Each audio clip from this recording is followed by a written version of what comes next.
pemberitaan firman-Mu di dalam kuasa Roh Kudus. Di dalam nama Tuhan Yesus kami berdoa mengucap syukur. Haleluya. Amin. Amin. Puji nama Tuhan, silakan duduk.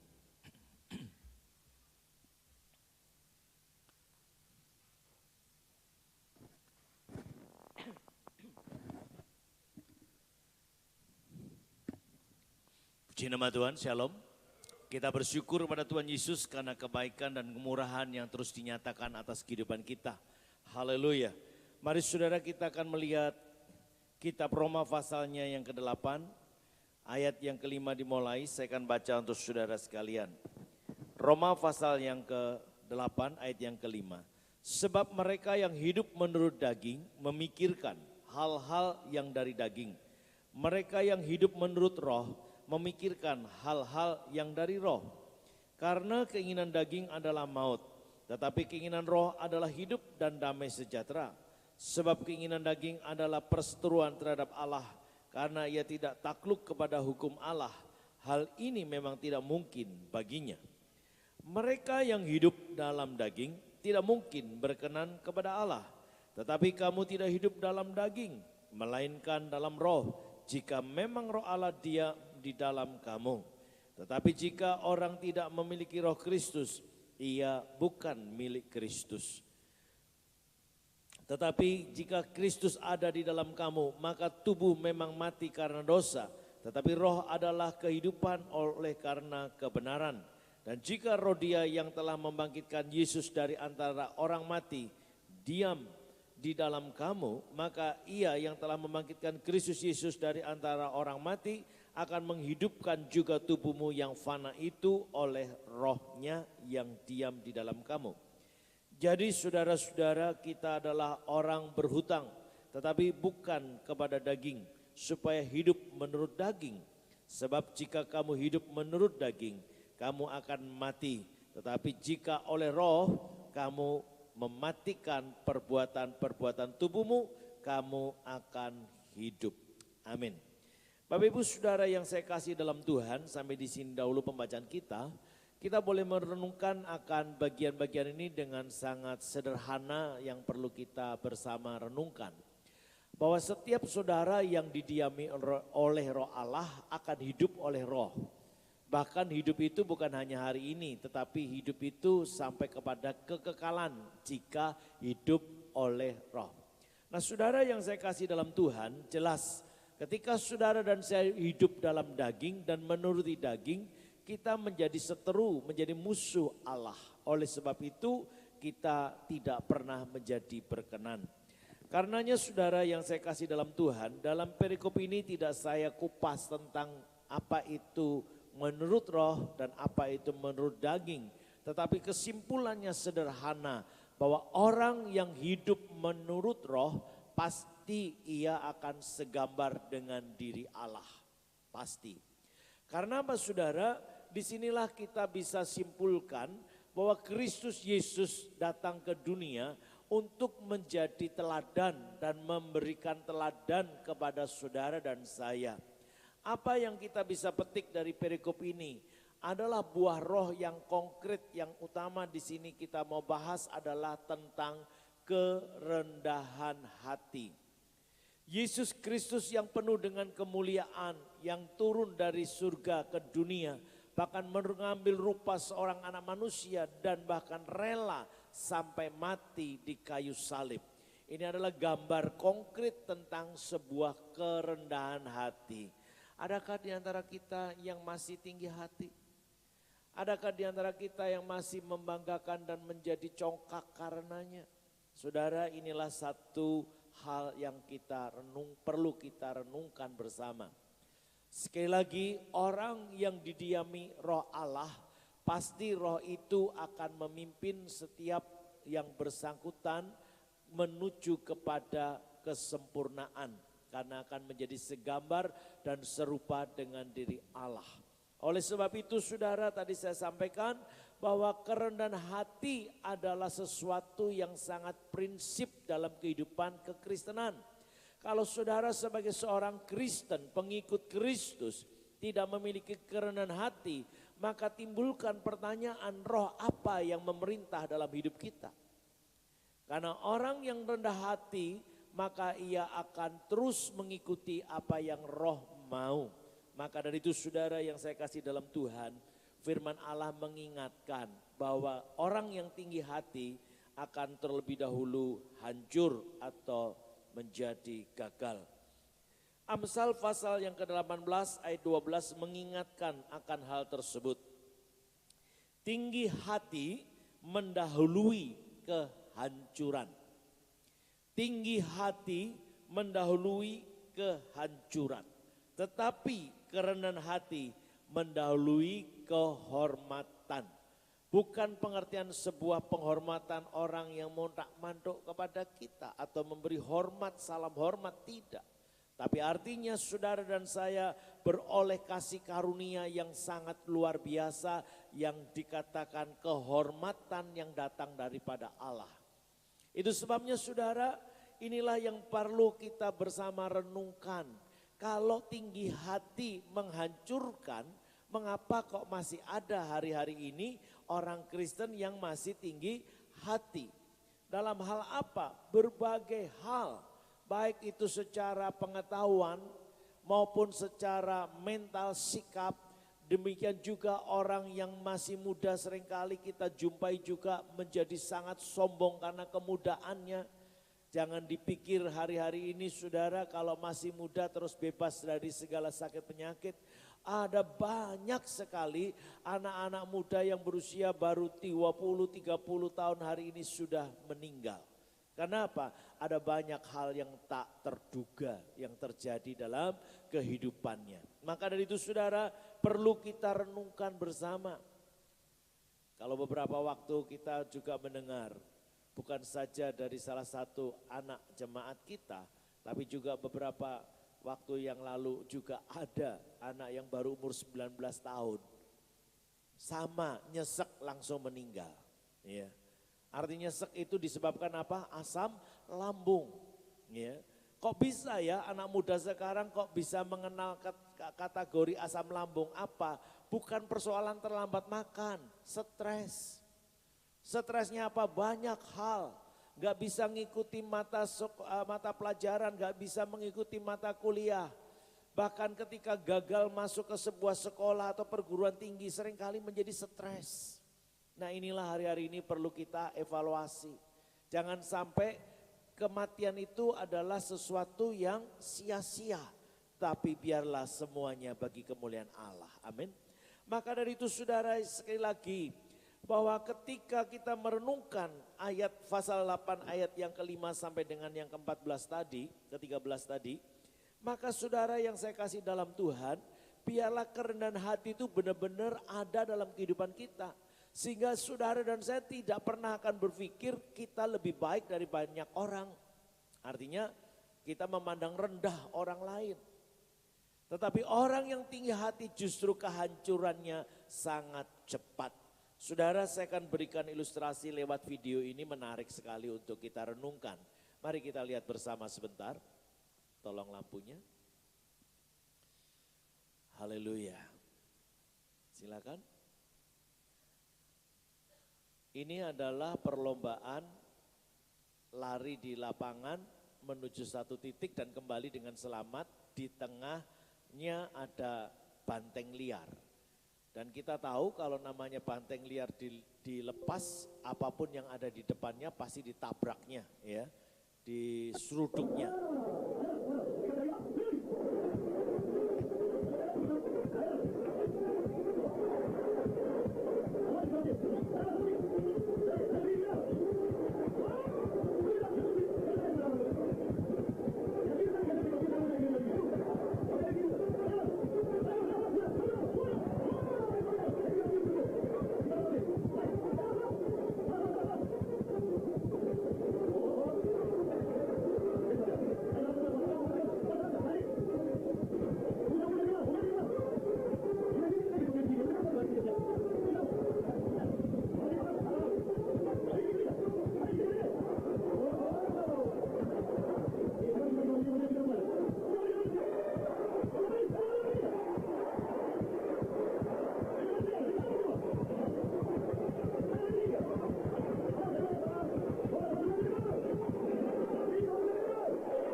Terima kasih.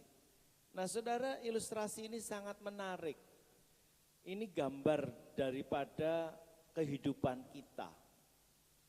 Kalau saudara berhadapan dengan banteng liar, binatang liar seperti ini saja, dengan cara seperti itu bisa terselamatkan. Saya sendiri tadi pagi merenungkan, melihat video ini merenungkan ya. Saya selama ini berpikir banteng liar itu nggak peduli orang berdiri, nggak peduli apa yang di depannya diseruduknya. Tapi ternyata nggak demikian. Ya. Ternyata dengan cara tengkurap atau tiarap itu merendahkan diri sebegitu rupa sama dengan tanah, tidak menjadi daya tarik untuk binatang liar ini. Bahkan kalau kita melihat tadi sudah ada yang sangat dekat dengan endusannya dan tinggal nanduk saja. Tapi karena dia dalam posisi yang tengkurap benar-benar merendahkan diri sedemikian rupa, terhindar, terselamatkan. Gambar ini jelas. Coba kalau saudara bayangkan kalau saudara yang ada di sana dan berdiri, kira-kira ditubruk enggak? Ketinggian hati mendahului kehancuran. Betapa lagi Allah kita. Maka dari itu saudara yang saya kasih dalam Tuhan, Tuhan Yesus memberikan satu ilustrasi yang sangat baik sekali di dalam Yohanes pasal yang ke-12 ayat yang ke-24. Aku berkata kepadamu, sesungguhnya jikalau biji gandum tidak jatuh ke dalam tanah dan mati, ia tetap satu biji saja. Tetapi jika ia mati, ia akan menghasilkan banyak buah. Dari bagian ini kita bisa menyimak satu kerendahan hati, bukan sekedar rendah hati. Bukan sebuah kerendahan hati karena sebuah motivasi tertentu. Tapi kerendahan hati yang memang menjadi bagian hidupnya yang tidak terpisahkan. Oleh karena peranan roh Allah yang diam di dalam diri kita. Pasti saudara akan serupa dengan Kristus, itu pasti. Itu sebabnya saudara, inilah yang menjadi satu perenungan. Adakah saudara dan saya yang diilustrasikan bagaikan biji gandum tadi, mau tertanam dalam tanah, masuk ke dalam tanah, bahkan mati di dalam tanah. Orang yang didiami roh Allah, maka ia tidak pernah lagi membanggakan diri, ia tidak pernah mengumbar hawa nafsu, tetapi ia bisa menguasai diri sedemikian rupa, bahkan rela matikan daging nafsu manusiawinya. Butuh waktu, butuh proses. Tetapi bukan berarti karena waktu dan proses itu membuat saudara berhasil. Yang pertama-utama butuh pemahaman. Pemahaman, pengetahuan, pengertian itu bersumber daripada hikmat Allah. Hikmat Allah itu datang dimulai dengan takut akan Tuhan.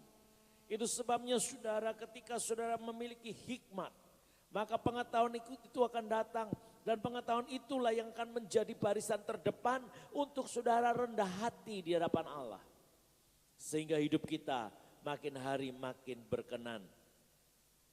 Ayat 25 dikatakan, barang siapa mencintai nyawanya, ia akan kehilangan nyawanya. Tetapi barang siapa tidak mencintai nyawanya di dunia ini, ia akan memeliharanya untuk hidup yang kekal. Barang siapa melayani aku, ia harus mengikut aku, dan di mana aku berada, di situ pun pelayanku akan berada. Barang siapa melayani aku, ia akan dihormati Bapa. Tadi di dalam Amsal jelas, kerendahan hati akan mendapatkan kehormatan. Sekarang jiwaku terharu, dan apakah yang akan kukatakan? Bapa, selamatkanlah aku dari saat ini. Tidak, sebab untuk itulah aku datang ke dalam saat ini. Saudara yang saya kasihi, ini sama pengertiannya adalah kerendahan hati daripada Yesus yang diberikan kepada saudara dan saya. Bahwa apa yang disebutkan penyalipan, penderitaan, aniaya yang seperti itu gak bisa dihindarkan, gak bisa ditolak. Memang Tuhan pernah berkata, Yesus pernah berkata, kalau boleh cawan ini berlalu, melainkan bukanlah kehendakku, biarlah kehendakmu yang jadi. Rela tertanam dan rela mati supaya menghasilkan buah. Dan kita melihat buah keselamatan yang daripada Allah datang bagi manusia itu nyata adanya. Yesus berkata tidak. Bahkan sadar banget bahwa hal itu memang harus terjadi. Sebab untuk itulah aku datang ke dalam saat ini. Maksudnya datang ke dalam penderitaan, ambil bagian penderitaan. Oleh sebab itu saudara, kerendahan hati mengawali keberhasilan itu benar. Kerendahan hati membuat saudara dan saya menjadi pribadi yang dikenan oleh Allah. Kalau kita masih tinggi hati, merasa lebih pandai dari orang lain, maka justru saudara akan dipermalukan oleh karena ketinggian hati tersebut. Kalau saudara merasa lebih kaya daripada banyak orang atau orang lain, maka Tuhan juga bisa mempermalukan dengan kekayaan yang kita banggakan tadi. Ada banyak peristiwa yang kita bisa pelajari. Entah itu namanya melalui bencana, entah itu namanya melalui peristiwa penipuan, bahkan berbagai hal yang tragis yang terjadi dalam kehidupan. Orang yang kita banggakan elu-elukan membuat keberhasilan rumah tangga tiba-tiba diangkat atau tiba-tiba meninggal, hilanglah harapan itu. Saudara yang saya kasih dalam Tuhan, itu sebabnya pada bagian ini kita mau menggarisbawahi perihal kerendahan hati. Sama seperti orang yang sedang berlomba di tengah lapangan yang diperhadapkan banteng liar tadi. Coba kalau saudara berdiri, diseruduk pasti. Ya. Dan tetap berdiri pasti diseruduk, dan kita tahu kalau banteng nyeruduk itu bukan hanya sekedar nyenggol, tetapi bisa melemparkan dan dikejar lagi, dilemparkan lagi, dikejar lagi, dilemparkan lagi. Tetapi saudara yang rendah hati dipelihara oleh Allah secara luar biasa. Nah, perikop kerendahan hati ini saya mau kaitkan dengan apa yang kita pelajari beberapa minggu terakhir di Paskah turunnya atau peringatan turunnya Roh Kudus. Saudara yang saya kasihi, minggu lalu kita sudah bicara tentang Kisah Para Rasul pasal yang kedua. Saya akan kembali melihat di ayat yang ke-44 dan 45 yang dikatakan sebagai berikut. Dan semua orang yang telah menjadi percaya tetap bersatu, dan segala kepunyaan mereka adalah kepunyaan bersama. Dan selalu ada dari mereka yang menjual harta miliknya, lalu membagi-bagikannya kepada semua orang sesuai dengan keperluan masing-masing. Dalam pasalnya yang keempat, ayat yang ke-34 Kisah Para Rasul dikatakan sebagai berikut. Sebab tidak ada seorang pun yang berkekurangan dari antara mereka, karena semua orang yang mempunyai tanah atau rumah menjual kepunyaannya itu, dan hasil penjualan itu mereka bawa dan mereka letakkan di depan kaki rasul-rasul.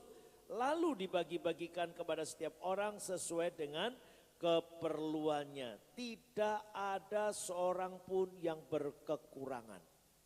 Tetapi jangan ngomong kekurangannya dulu. Orang bisa melepaskan harta miliknya, rumah tanahnya dijual, kemudian hasilnya bukan diambil sendiri, tapi dibagi-bagikan untuk orang lain. Ini hanya bisa terjadi kalau orang itu rendah hati. Tapi kita lihat konteksnya, kapan mereka bisa melakukan itu? Setelah mereka dipenuhkan Roh Kudus. Kapan mereka dipenuhkan Roh Kudus? Setelah mereka didahului dengan kata bertobat. Apa yang membuat mereka bertobat? Karena mereka mendengar firman, mendapatkan rema, mendapatkan pengetahuan, mendapatkan pengajaran, membuat mereka bertobat. Dan ketika bertobat, Roh Allah diam. Roh Allah berdiam, maka mereka dibawa dalam alam yang baru. Ada ucap syukur, mereka tidak pernah lagi mementingkan diri sendiri, melainkan mereka melepas apa yang mereka punya. Ini gambar mematikan daging. Punya tapi tak mempunyai kemampuan untuk menguasai. Maka dari itu saudara, saya tidak pernah ragu mengungkapkan hal ini. Kenapa? Karena saya selalu berani katakan, contohlah iman pemimpinmu. Tidak pernah saya tahan segala apa yang Tuhan percayakan. Bahkan sampai hari ini saya selalu katakan, pakailah semua fasilitas, semua aset, semua apa yang dipercayakan Allah dalam pengembalaan ini untuk kepentingan bersama. Maka saudara, kita harus sinergi, harus mengerti pikiran Allah yang satu ini. Memang saya nggak boleh sembarangan, asal. Memang saya tidak boleh asal jual, asal pakai ini itu tidak boleh. Harus ada perhitungan, harus ada hikmat, harus ada kalkulasi, harus ada pertanggungjawaban. Supaya apa saudara? Nama Tuhan dipermuliakan. Maka sangat memprihatinkan. Kalau KKS khususnya dan orang Kristen pada umumnya, hidupnya masih dalam kekurangan. Karena Alkitab menulis dengan jelas, sebab tidak ada seorang pun yang berkekurangan di antara mereka. Karena yang namanya sepenanggungan itu terjadi, dan itu hanya bisa dilakukan, dikerjakan oleh pribadi yang telah dilahirkan kembali, yang disebut memiliki kerendahan hati. Roh itu membuat saudara dan saya memiliki kerendahan hati. Tidak pernah akan mengklaim ini punyaku, tetapi kita akan berkata ini punya Tuhan. Semakin bahkan tadi diilustrasikan dalam Yohanes, semakin orang takut kehilangan nyawa, justru padanya lah kehilangan nyawa itu. Barang siapa mencintai nyawanya, ia akan kehilangan nyawanya. Barang siapa mencintai harta bendanya, ia akan kehilangan harta bendanya. Tetapi kepada mereka yang tidak pernah takut kehilangan, justru ditambahkan oleh Allah dan oleh Tuhan dengan sangat limpahnya. Amin. Amsal pasalnya yang ke-11. Amsal pasal yang ke-11, baca bersama-sama bagian ini. Amsal pasal 11 ayat 24. 2, 3. Ada yang menyebar harta tetapi, haleluya. Saudara mau tambah kaya? Enggak ada, puji Tuhan. Biar saya saja. Saudara mau tambah kaya? Kalau amin, apa yang mau saudara sebar? Haleluya. Haleluya. Pak, rumah saya mau saya kasihkan, Pak. Tanah saya mau kasihkan, tenane. Ya. Saya jane mudeng loh Pak Firman itu. Ning lah piye kok anak-anakku piye sok ben, putuku piye. Nah, itu berarti belum lahir baru. Orang sing amin nih. Ini pengertiannya memang harus dipersempit begitu, secara bodon begitu supaya saudara mengerti dengan benar dan akhirnya nanti membuat sebuah gerakan yang serius. Ya. Tindakan yang konkret. Dan saya melihat ada saudara saya, teman-teman kita dalam GPA ini, yang karena hartanya diberikan untuk pekerjaan Allah, bukan tambah miskin, tambah kaya raya, itu benar. Ya. Kalau saudara nggak pernah praktek ya nggak pernah terwujud. Nggak pernah terwujud. Kalau praktek nanti baru tahu. Baca sekali lagi, 2, 3. Ada yang menyebar harta, tetapi bertambah kaya. Ada yang menghemat secara luar biasa, namun selalu berkekurangan. Sama pengertiannya. Siapa yang takut kehilangan nyawa justru malah kehilangan nyawanya. Yang mencintai nyawanya, kehilangan nyawanya. Kalau saudara nggak takut kehilangan harta benda, saudara saya mau ingatkan sekali lagi, tidak pernah berkekurangan. Apalagi hobinya nyebar harta. Nyebar harta. Wow, luar biasa saudara.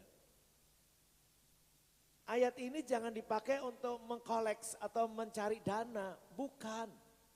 Saya sedang tidak mengumpulkan dana dan tidak mencari dana. Tapi saudara harus tahu bagaimana konsep hidup bersama. Sehingga akhirnya nama Tuhan dipermuliakan. Komunitas ini adalah komunitas yang benar-benar mengerti firman Allah. Punya kepedulian sosial yang jelas, yang benar. Dan tidak boleh saling memanfaatkan, tapi benar-benar menikmati kasih karunia Allah hanya bisa dilakukan oleh orang yang bagaikan biji gandum yang masuk ke dalam tanah dan mati di dalamnya. Berproses. Saudara yang saya kasih dalam Tuhan, proses inilah yang seringkali kita hindari. Saudara kenal kupu-kupu tentunya. Dan saudara boleh searching, ya bisa lihat di Google, kupu-kupu yang terindah di dunia, nanti carinya begitu. Indahnya bukan main. Ada kupu-kupu yang terkecil dan ada juga kupu-kupu yang terbesar atau raksasa. Indahnya bukan main. Ya. Dengan warna-warni yang khas. Masih dalam ingatan saya waktu masih remaja, saya gemar sekali mencari kupu-kupu. Dan tahu saudara kalau ngejar kupu-kupu memang gampang, enggak kan? Tapi itulah kasih karunia ya. Jadi ketika pelan-pelan dan akhirnya bisa dapat kupu, senangnya luar biasa. Kalau sudah dikeringkan, indahnya luar biasa. Anak sekarang enggak sempet deh cari kupu-kupu, saya yakin sempetnya cuman lewat Google aja. Coba anak remaja di sini, saya mau tanya, nih mana remaja nih, kok enggak ada nih? Di atas ada remaja, itu ada Angel ya, itu ada semuanya di atas. Saya mau nanya, pernah nangkap kupu-kupu enggak? Enggak sempat mikir cari kupu-kupu ya? Tuh Angel bilang enggak, sana juga sama. Siuing, pernah nangkap kupu-kupu? Enggak ya, enggak sempat mikir ya? Hah? Datang sendiri, ya. Tapi ditangkap enggak? Malah digusah? Enggak juga, dibiarin. Terus filosofinya, wah mau datang tamu nih. Dasarnya memang sinkritisme tahayulan tok yang dibawa ya. Haleluya. Ya. Tapi coba kita lihat anak-anak sekarang. Tapi kalau anak-anak seangkatan saya itu hobinya seneng banget ya. Cari kupu-kupu, cari kunang-kunang. Sekarang enggak ketemu ya, kunang-kunang ya. Bekonang ketemunya. Cari kepe. Iya. Cari apa? Capung. Bisa? Megang capung bisa? Oh, Deborah saja yang bisa. Ya. Besok kasih lomba ya, anak muda, anak remaja ya. Siapa yang bisa bawa capung terbanyak dikasih hadiah. Capungnya enggak ada. Karena sawahnya, kebunnya semua jadi rumah. Ya, habis jadinya ya. Coba siapa yang bisa bawa kupu paling banyak nanti dikasih hadiah. Bu Gembala siapkan hadiah terbaik. Ya. Loh ini serius. Kenapa saudara? Karena perlu ada pembelajaran lewat peristiwa itu. Yang indah dari sebuah kupu-kupu atau seekor kupu-kupu tidak serta-merta langsung lahir dalam keindahan. Dia terbuat dimulai dengan ulat yang berbulu, bahkan gatelnya luar biasa. Kalau kena itu benar-benar bisa bentol-bentol, bahkan bisa panas, bisa demam gara-gara ulat. Untuk menjadi indah ada proses yang tidak bernilai, yang tidak disukai orang, bahkan diinjek, dimatikan. Saya sering kali mematikan ulat yang berbulu, sering kali. Entah ambil kayu, entah ambil batu, pites langsung. Karena apa? Khawatir merembet kemana-mana dan khawatir bulunya nempel. Tapi kalau yang indah enggak dimatikan saudara. Adalah sesuatu yang menyenangkan, yang menggairahkan, yang menggembirakan. Tapi ulat yang seperti itu untuk kemudian akan menjadi indah, ada proses. Ia mengasingkan diri, merendahkan diri. Dia tidak lagi berinteraksi dengan lingkungannya. Dia tidak lagi mencari nafkah kemana-mana. Diam saja dia menikmati apa yang ada dalam dirinya. Ini hanya bisa dilakukan oleh orang yang rendah hati. Dikebuki kiwa tengen tetap aja haleluya. Disinggung model apa saja puji Tuhan. Ini ciri-ciri orang yang rendah hati. Kalau orang yang baru pengenalannya masih cetek, maka kalimat ketika ada orang yang datang menyakiti saudara, kalimat yang datang apa? nek kowe iso ngono mbek aku yo iso luwih kejem daripada kamu. Kalau kamu berbuat jahat, aku bisa lebih jahat daripada kamu. Begitu bukan? Atau kalimat yang lainnya, titenono, pembalasan itu datang daripada Tuhan. Itu sama, itu belum rendah hati, walaupun ngomongnya pakai nama Tuhan. Halo? Kalau saudara dilukai, dicederai, saudara apa yang harus dibuat? Doakan orang itu. Bapak ampuni apa yang mereka buat. Tapi sebelum minta pengampunan untuk mereka, mesti evaluasi dulu.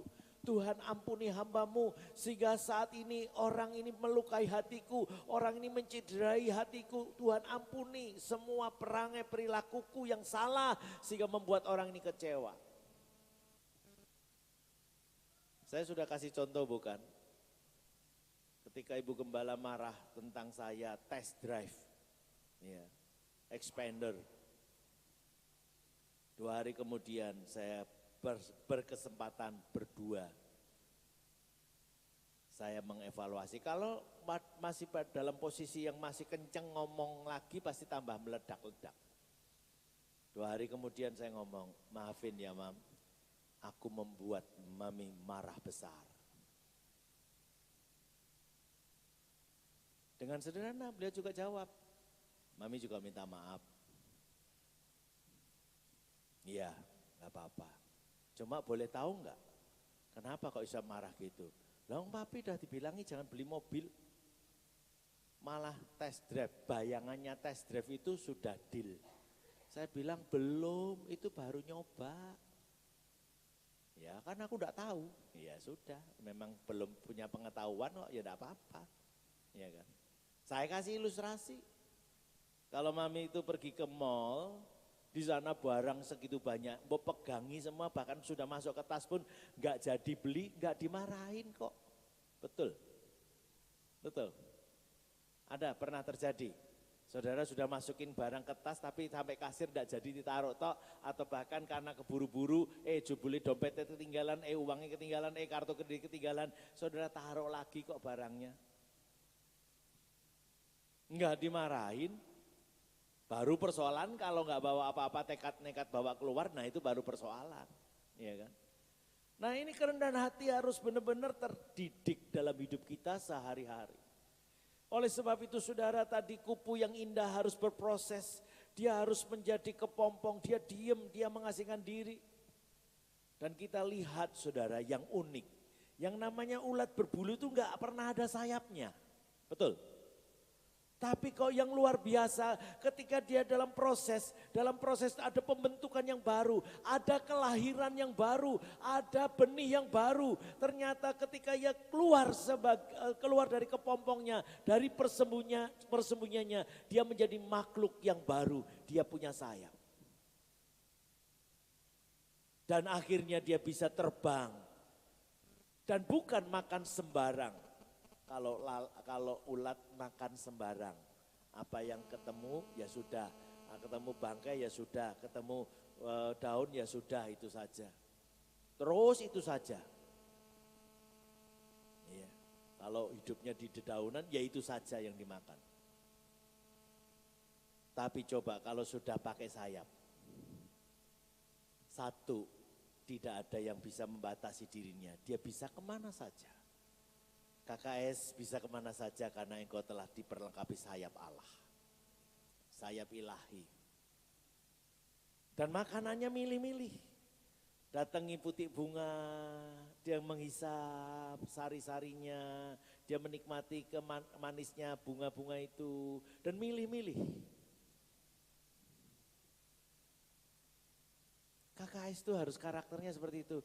Orang yang rendah hati diperlengkapi oleh Allah. Bisa terbang tinggi dan bisa kemana saja ia suka. Maka dari itu saudara yang saya kasih dalam Tuhan, adakah tidak memiliki kerinduan untuk menjadi orang yang dikenan oleh Allah seperti itu? Maka kalau proses sedang berlangsung gak usah gersulo, gak usah lari, gak usah teriak, gak usah sambat, tetap tenang di kaki Tuhan. Supaya nama Tuhan dipermuliakan. Proses itu dinikmati.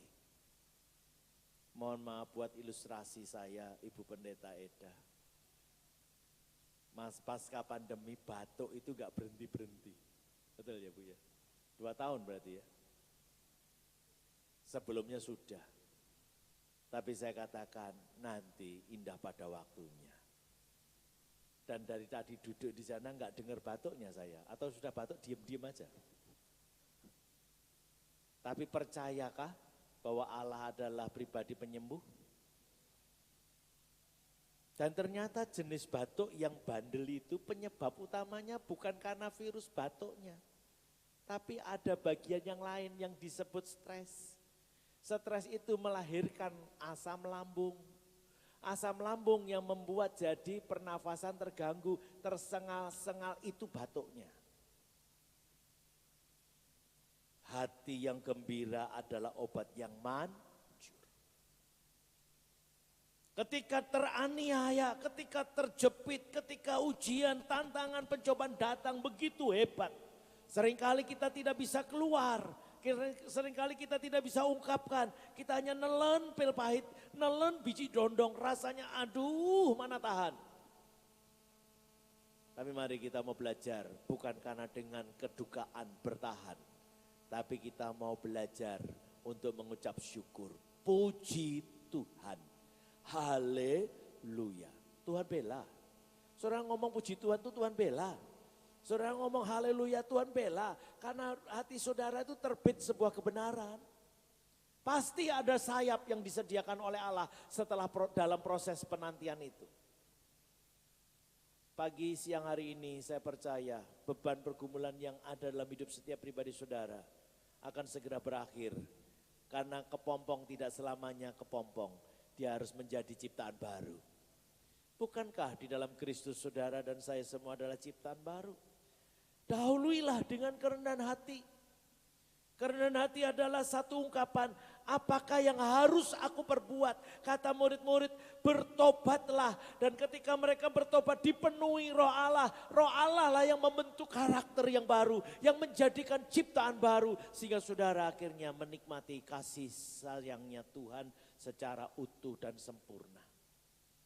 Oleh sebab itu sekali lagi saudara, setiap pribadi yang telah didiami roh Allah, jangan pernah sia-siakan. Allah tidak membuat saudara menderita. Sekali lagi, Allah tidak pernah membuat saudara menderita. Tapi karena kepandiran kita, karena kesombongan kita, sehingga membuat kita menderita. Keangkuhan hidup kita membuat kita menderita. Tinggi hatinya kita membuat kehancuran itu ada dalam hidup kita. Mari saudara, saya hari-hari ini sedang menikmati bagian yang sangat serius. Rasanya mana tahan. Ya, dan efeknya saya tahu terhadap kesehatan. Tapi saya segera coba pupus lagi. Saya tetap berkata puji Tuhan, haleluya. Kalau saya mau sharingkan sedikit saja, saya berpikir minggu ini saya nggak bisa berkhotbah. Tapi semalam saya berkata kepada Tuhan begini, Tuhan jangan pernah ada kuasa dunia yang menguasai dan memenangkannya dalam hidup hamba-Mu. Tapi biarlah roh-Mu menguasai dan memenangkan kehidupan yang ada ini. Beberapa waktu saya sudah katakan ada homo ludens. Sebagai manusia yang menjadi pemain. Mari kita mainkan permainan ini dengan benar sesuai rule, sesuai cara-cara yang Allah berikan. Amin. Kalau saudara main bak sodor, gak bisa pakai aturannya bulu tangkis. Setuju? Setuju? Kalau saudara main kasti, gak bisa pakai aturannya sepak bola. Ikuti saja mekanisme, tata cara, aturan yang semestinya. Gak usah khawatir, Allah beri hikmat. Gak usah takut, Allah bela. Maka sekali lagi mari kita berkata, Tuhan biarlah roh yang ada dalam diriku membentuk karakter yang baru. Sehingga aku menjadi pribadi yang rendah hati di hadapan-Mu dan di hadapan manusia. Sehingga saudara enggak diseruduk binatang liar tadi, banteng liar tadi. Tapi saudara kuat menghadapi proses yang ada dan ujungnya keindahan seperti kupu-kupu yang bisa terbang ke sana kemari dan disukai banyak orang. Amin. Tuhan Yesus memberkati. Mari kita berdoa. Allah Bapa yang bertata di dalam kerajaan surga, Engkau melihat pergumulan-pergumulan setiap anak-anak-Mu. Tuhan terima kasih, kami mohon ampun atas segala kelalaian-kelalaian, bahkan kesengajaan dalam hidup yang salah, yang tidak berkenan di hadapan Bapa. Ampuni ya Tuhan. Kami menyerahkan setiap pergumulan yang ada dan biarlah kami tidak lari daripadanya. Melainkan kami boleh bersyukur karena Engkau sedang memproses kehidupan setiap pribadi kami. Tuhan Yesus yang baik, kami sungguh mengucap syukur untuk berbagai peristiwa yang Tuhan izinkan, yang Tuhan luaskan terjadi dalam kehidupan. Bagaikan seekor ulat yang sedang berdiam diri dan akhirnya menjadi kepompong yang tidak terusik oleh apapun.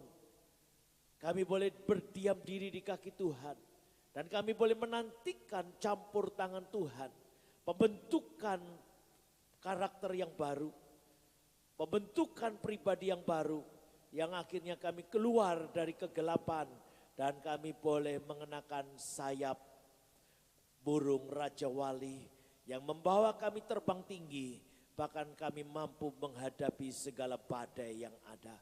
Terpujilah nama-Mu ya Bapa, kami mengucap syukur karenanya. Kami kembali menyerahkan setiap pribadi anak-anak-Mu. Engkaulah yang menjadi jawaban atas hidup mereka. Di dalam nama Tuhan Yesus kami sudah berdoa dan mengucap syukur. Haleluya. Amin. Puji nama Tuhan, siapkan hati untuk menerima tubuh dan darah Tuhan. Para pelayan sonong maju ke depan.